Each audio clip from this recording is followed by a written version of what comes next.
Hey, okay, so I was getting ready for bed, but the Goodreads Choice Awards opening round nominees dropped. I thought they were coming out presumably around midnight, but it looks like they came out a little early. And I wanted to go through them together and kind of just, talk through these nominees. I'm actually very nervous for this year in the sense that I don't think I'm going to have read a lot of these books. I feel like it's going to be very much driven by books that are popular on TikTok. And I read some of them, but I don't feel like I'm as hip and with it as evidenced by the saying hip and with it, if nothing else. I for sure think that romance is going to be dominated by contemporary and maybe even contemporary fantasy kind of bend titles this year. And when I first started voting in these awards, which to me, these awards still feel new, even though they aren't. At that time, it was very much a historical romance dominated field, and I really thought we were going to get a surge around Bridgerton, and I thought we would see a real push and resurgence of historical fiction since contemporary had been kind of edging it out for a couple of years, but I really don't think we've seen that. So I will definitely be interested to see that, as well as, all of the other books. I'm willing to bet a lot of these books I haven't gotten to yet. So let's dive right in and see what we're working with here. So right off the bat, on the kind of main landing page here, we are looking at significantly less categories, it looks like. We've got fiction, mystery and thriller, historical fiction, fantasy, romance, science fiction, horror, humor, nonfiction, memoir and autobiography, history and biography, graphic novels and comics, poetry, debut novel, young adult fiction, young adult fantasy, and middle grade and children's. So I am a little disappointed to see that there's no picture book category again. It looks like they've gotten rid of a lot of the nonfiction categories, like subcategories. We will see what that does. It was starting to get a little busy potentially, but I thought it was also a great discovery tool for titles. Based on the fact that there are only 2 voting rounds, I am willing to bet that we are not going to see write-in votes as an option again. And that was one of my main critiques last year, was getting rid of that write-in voting option. I know that very rarely did it move the needle significantly. Like, I don't think we saw a write-in win. Maybe we did. I'm not speaking in definitives here, but I also think it was an excellent way to get more visibility for titles. So I don't know. At the end of the day, this is going to be a popularity contest because that's exactly what it is set out to be. So we can't really be mad at the game for being exactly what the game set out to be. So let's start with fiction and see what we're working with. Okay, so right off the bat, there are a decent amount of titles listed. I'm not going to be able to get all of them in one screenshot for sure, but it looks like there is a good mix. We've got Olga Dies Dreaming, which has been very popular, especially at the beginning of the year. I have not read that yet. We have Demon Copperhead, which is the David Copperfield retelling that just came out that I am slightly bitter about, only because every time I look at it, I keep thinking it is a David Copperfield retelling with demons in it, but it's not. It's not. So no demons. We've got The Celeste Ng, Our Missing Hearts. We've got Tomorrow and Tomorrow and Tomorrow by Gabrielle Zevin. Those are kind of like the books that I've really had my eye on. We have Night Crawling, which I haven't read but have heard really good things about. And then in terms of some of the books that I haven't read yet but have had my eye on, we have How Not to Drown in a Glass of Water, True Biz, and Night Crawling. So there are a lot of great titles here. I think that Tomorrow and Tomorrow and Tomorrow is going to get my vote based on what we're looking at here. And then moving right along to mystery and thriller, I'm anticipating knowing the least about this category, or maybe not the least, but probably close to the least. So yeah, right off the bat, okay, well, we've got Jackal, so front runner right off the bat, Jackal for me. We've got the Lucy Foley, we've got the Ruth Ware, we've got More Than You'll Ever Know, which I've been hearing a decent amount about, and I actually bought a Kobo edition on sale. We've got the newest Simone St. James. There's a Deanna Rayburn I didn't even know about. So yeah, lots of really big names here. I still think Jackal is going to get my vote, although that is interesting because it does sit on the edge of thriller and horror. So for straightforward thriller mystery readers, that book may not work as well as if you had placed it in a different category, which is kind of a bummer in some ways, but I guess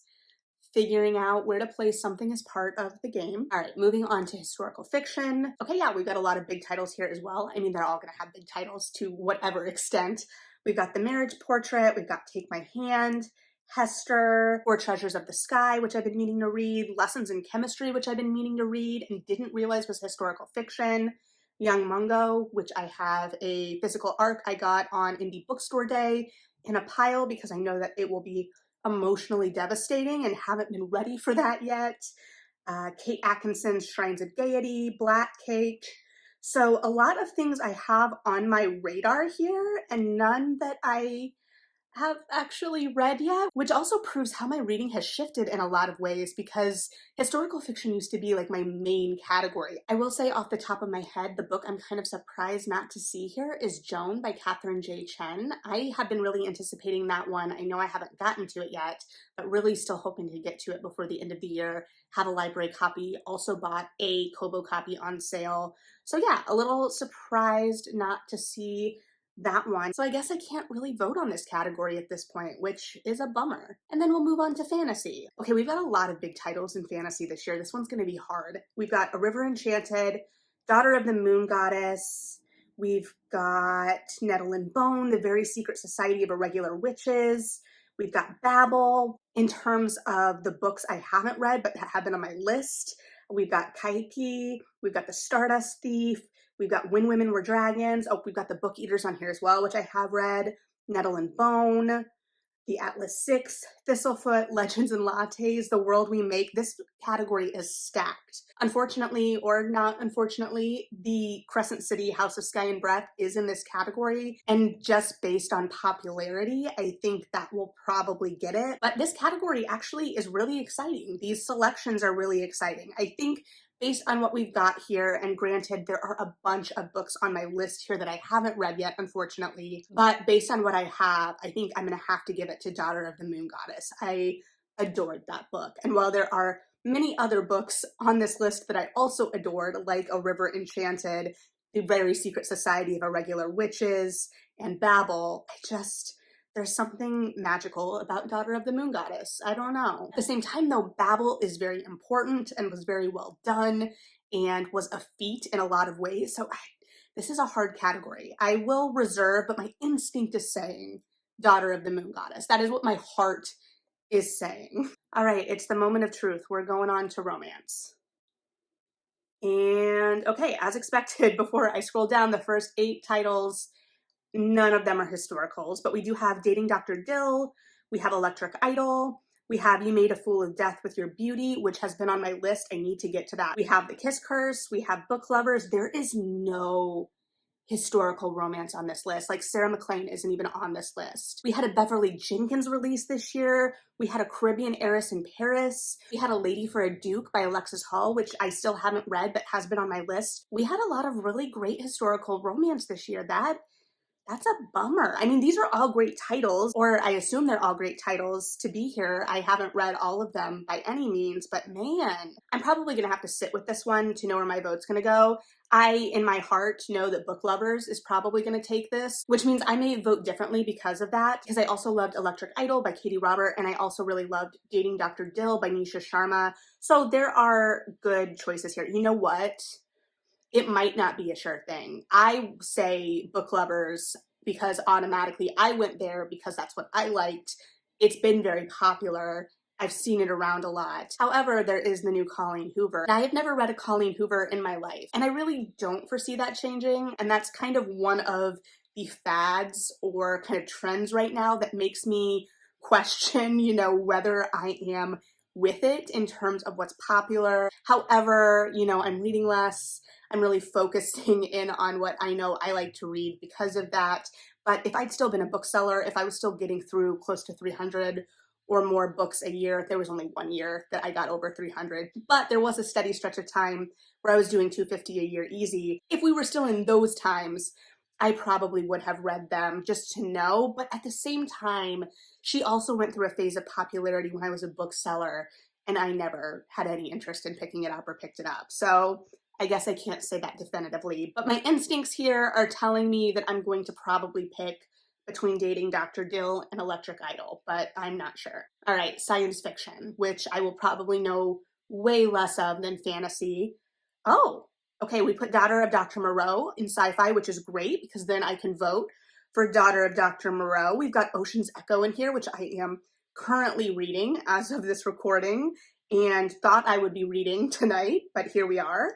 Oh, we've got How High We Go in the Dark on here. We've got Nona the Ninth, which is expected. I have only read the first one in that series, but they are incredibly popular, so I could see that being a major contender, but that could also just be the side of the internet I'm on. Ooh, but then we also have Sea of Tranquility, and there is the Blake Crouch on here. Okay, so I knew way more of these than I thought I would, and I'm actually gonna have to think about it. I think that my instinct says Daughter of Dr. Moreau because I love Sylvia Moreno Garcia so much. But How High We Go in the Dark and Sea of Tranquility were both beautiful, beautiful novels that really lived in that kind of after of grief. They very much felt like books written for the after moment, even though How High We Go in the Dark was written before and before. So I don't know there. And then Ocean's Echo is set up so far to be a lot of fun, a romp. I've got a kind of rakish character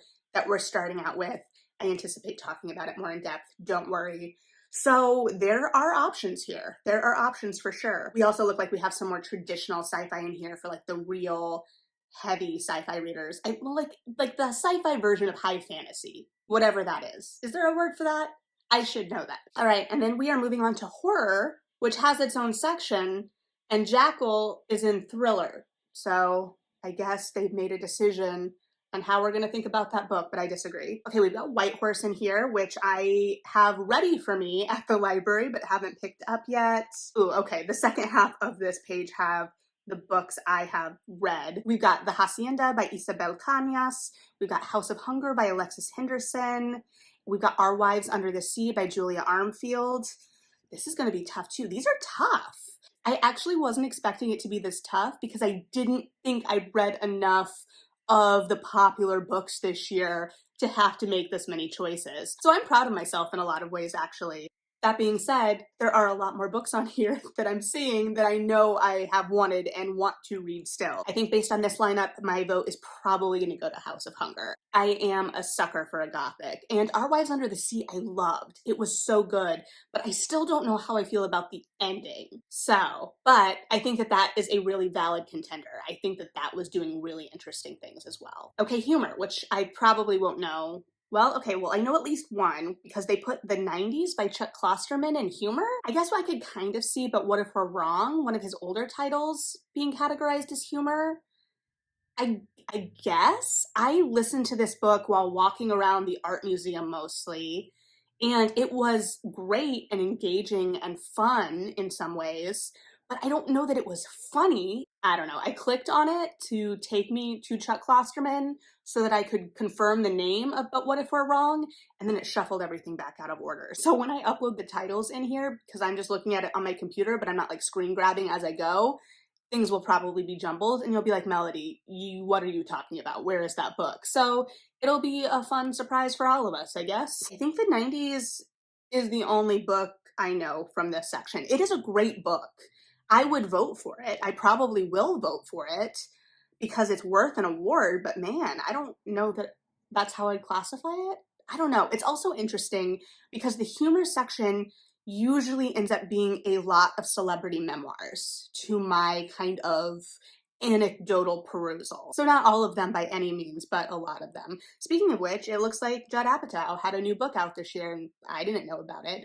I say that only because when his book came out, it was a huge title when I was a bookseller. So I think it got like lots of, it had a lot of placement, that's for sure. Okay, so now we're gonna go to nonfiction, to which I had no clue what to expect based on the fact that The 90s is in humor. So it's going to be the rest of nonfiction. Okay, yeah. I didn't think I was totally out of it with nonfiction this year, but it seems I may have been totally out of it with nonfiction this year. And I have read nonfiction this year. I promise. You've seen it. Maybe not, a whole lot, but some. I guess maybe they've been more backlist. I know in October it was all backlist.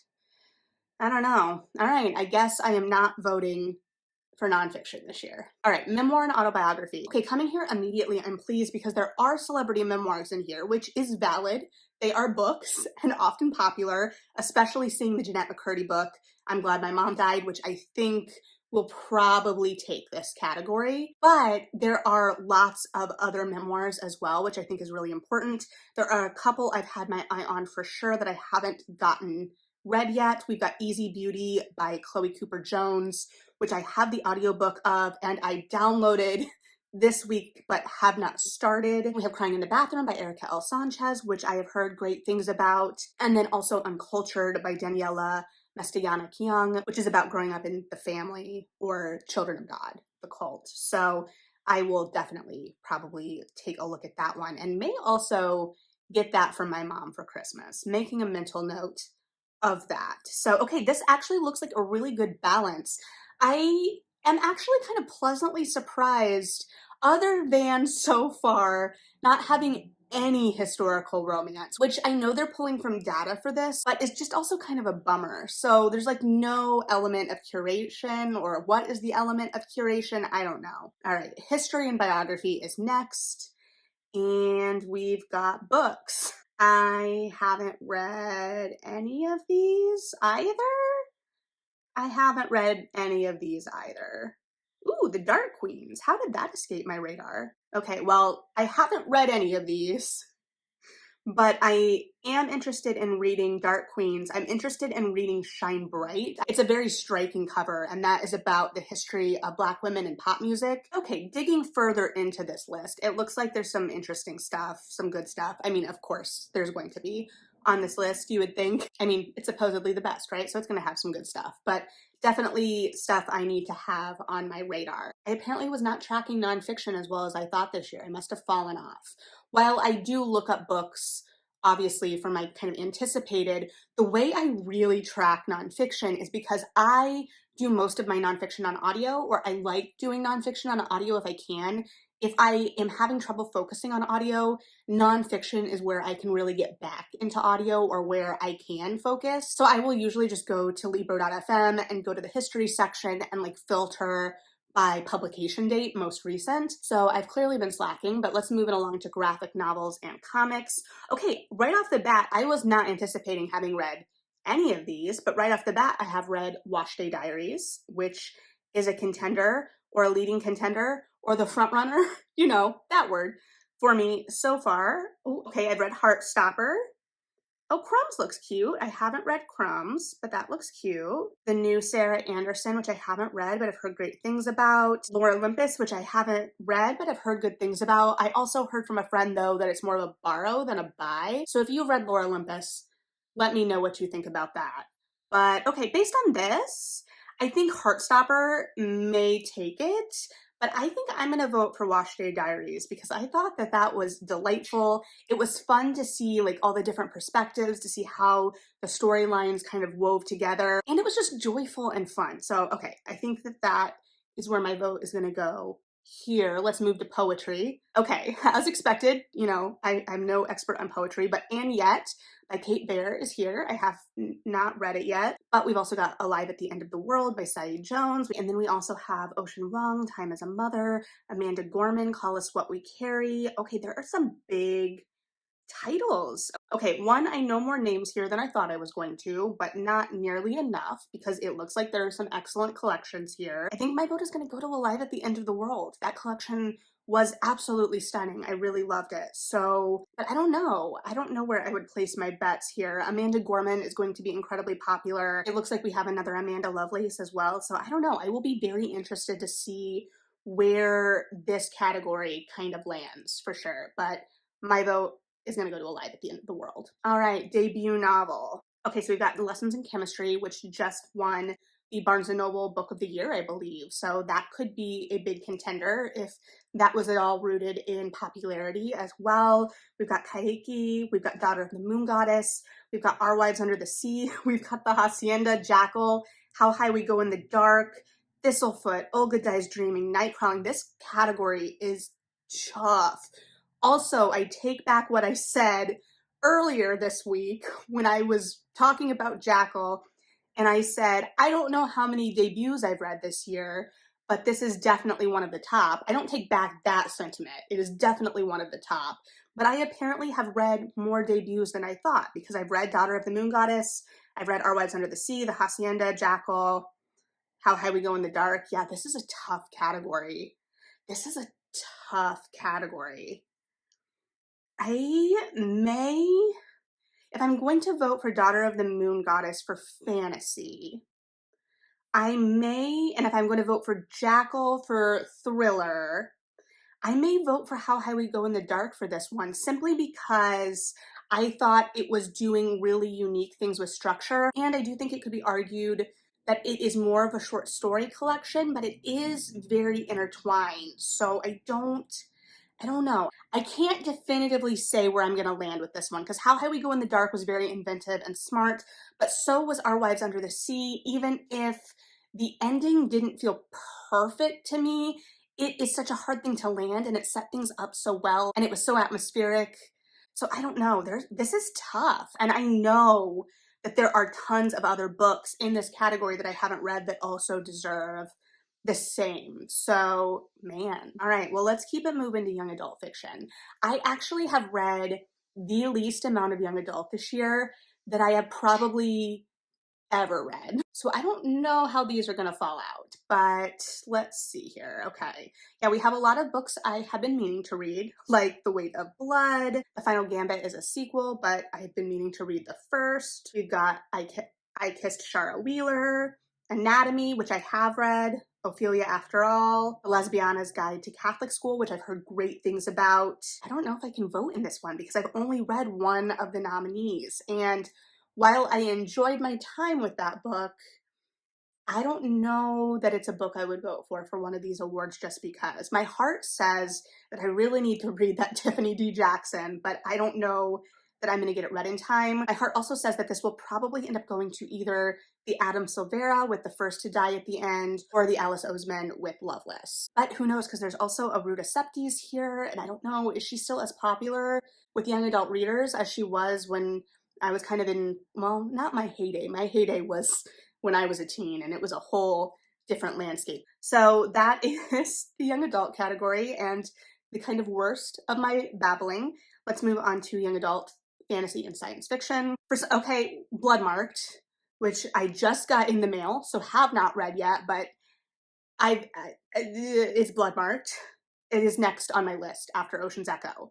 Well, after Ocean's Echo and then a reread of Legendborn. But they put Gallant in young adult rather than middle grade, which I think is incorrect. I think that this is a middle grade title, but who knows? What do I know? Oh, The Girl Who Fell Beneath the Sea, which was delightful. I think I read that on a month where I didn't get a recap in, but it was really beautiful. And it was also a great example of, I've been reading or seeing some discourse, especially this year, about the kind of length of YA and how that is a kind of a barrier for a lot of readers right now, which is compounded, I think, with separate conversations I've been seeing at the second half of the year that aren't from the bookish community, but are more about kind of education and literacy rates right now. So I think that there is something to be said about having shorter, more easily digestible young adult available to readers so that there's something to serve everyone across the gamut of the young adult audience. And The Girl Who Fell Beneath the Sea was short and approachable, but it was also very magical and lyrical. It was kind of like a young adult version of something like a Gail Carlson Levine. So all of that to say, there is a good variety here. We also have Only a Monster, which I also believe I have a sale Kobo copy of. Belladonna, which I have not read yet, but have heard good things about, I think. The new Chloe Gong, The Dragon's Promise, which is on my shelf right now because I loved the first book last year. I think it was one of the last books I read of the year, actually. The Sunbearer Trials, also on my shelf. There are some good books on this list for sure. My heart is saying, even though I haven't read Bloodmarked, that this needs to go to Bloodmarked or will go to Bloodmarked. But The Girl Who Fell Beneath the Sea is a real contender, I think, for me as well. So we'll see. And then we are moving on to the last category already, middle grade and children's. So if Gallant isn't in this category, let's see. I'm avoiding looking down because if I don't see Amari and the Great Game in this category, I am going to riot. I don't know what that will entail, but I will have thoughts. All right. Okay, we've got Aru Shah, Witchlings. I've heard great things there. Okay. We've got Amari. We've got Amari and the Great Game. We've got The Ogress and the Orphans. We've got The Marvelers, which I've heard great things about as well. All right, there are some great middle grade titles here. You can tell I am still kind of attracted to fantasy. It looks like there is a Phil Stamper title, which I would assume is more kind of contemporary based on some of his other work. I feel like it's no surprise to you that I feel like I'm gonna vote for Amari because I love her so much and I love that world so much and I love Elsie so much and I'm loving Jaden so much. I can't wait to see more. I can't wait to see more of all of them. That is all of them. That's everything. So we definitely have a lot less categories this year, or at least it feels like we have a lot less categories this year. We don't have a picture book category, which kind of stinks. On one hand, I get it because I don't think most general readers were informed enough about the category to really make a decision in that category. However, I really enjoyed it, especially after I wasn't a bookseller anymore because I loved discovering new picture books. And when I wasn't around them as much anymore, it was nice to have an avenue to kind of know where to start, to know what was most popular in a given year, especially in terms of like gifting picture books, because I really like to gift newer titles or different titles, even though I kind of still fall into a lot of my same ruts in that there were picture books that came out like between 2015 through 2018 that I'm like real big on. That's neither here nor there. I don't remember if they have ever split the romance category into contemporary and historical, but as a romance reader, I would like that. I understand that historical isn't necessarily pulling the numbers that contemporary is right now, but that's where I started as a romance reader and really is kind of like my comfort zone in terms of romance. And I know a lot of other readers that are the same, particularly in my book club, but I know on places like TikTok that is really pushing a lot of the sales right now, contemporary reigns supreme. So I get it. All in all, I am really pleasantly surprised by this list. I was going in expecting disappointment to some degree, as I kind of indicated at the beginning. I haven't read as much this year by a long shot. I mean, I've read over 100 books, which is nothing to sneeze at. But for me, knowing my past reading, it is kind of a bummer. I'm kind of like on a downward spiral right now, unfortunately. So hopefully I can bring that back up. That being said, I've read a lot of really good books this year. So I guess it is not too surprising that a lot of them are on this list because there have been some really, really stellar titles this year. And I think seeing them kind of laid out in these categories kind of helps illustrate that. Did I see when the cutoff of publication? I don't think I saw when a book had to be published by to be included. I only say because there were two books in here that I loved this year, Daughter of the Moon Goddess and A River Enchanted, that both have sequels coming out at the end of the year. The sequel to Daughter of the Moon Goddess comes out this month, and the sequel to A River Enchanted comes out next month, which don't worry, I will remind you again, but I'll be interested to see if we see those sequels nominated then next year. So if you've looked at these, or as you've looked at these with me, I would be really interested to hear your thoughts on these nominees, these books, what you're thinking, where your votes are going. Also, if you kind of read or fall into especially the thriller, horror, and sci-fi genres as kind of your main genres, I would be very interested to hear your thoughts on the nominees in those categories, especially, mostly because, well, I mean, I guess with thriller, I didn't know a whole lot. I knew Jackal, and I loved Jackal, and I will vote for Jackal without any regrets. But especially in like horror and sci-fi, there were a lot more titles that I knew that I was anticipating because I consider myself someone that kind of reads at the edges of genres in a lot of ways. I'm kind of a jack of all trades, master of none. But I know that like kind of your more quintessential deep, like sci-fi version of high fantasy, again, don't know how we would classify that, should know how we would classify that, or like your really entrenched horror readers. I'm finding myself reading a lot of books that seem to be classified as horror, but because I consider myself such a scaredy pants, I don't consider myself a horror reader, so I'm having trouble with that. I'm like, well, if I can handle it, I don't think it's horror.